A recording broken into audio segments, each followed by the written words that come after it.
বকো ৰূপনগৰত নাট কৰ্মশালাৰ শুভাৰম্ভ বকো ৰূপনগৰ হাইস্কুলত 15 দিনীয়া নাট কৰ্মশালাৰ শুভাৰম্ভণি কৰা হয়। সাংস্কৃতিক পৰিক্ৰমা বিভাগৰ উদ্যোগত কামৰূপ জিলা প্ৰশাসনৰ সহযোগত আৰু জিলমিল ডান্স এণ্ড এক্টিং ফ্লোৰ বকোৰ তত্বাৱধানত যোৱাকালি বকো ৰূপনগৰ হাইস্কুলত 15 দিনীয়া নাট কৰ্মশালাৰ শুভাৰম্ভণি কৰা হয়।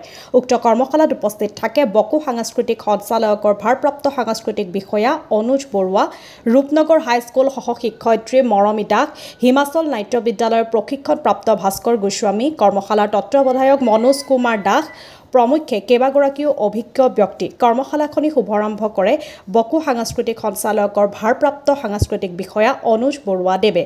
জানিব পৰা মতে আজিৰে পৰাই 15 দিনীয়াকৈ নাট কৰ্মশালাখনি ৰূপনগৰ হাইস্কুলত অনুষ্ঠিত হোৱা প্ৰায় 35 গৰাকী ছাত্ৰ ছাত্ৰীয়ে অংশগ্ৰহণ কৰে।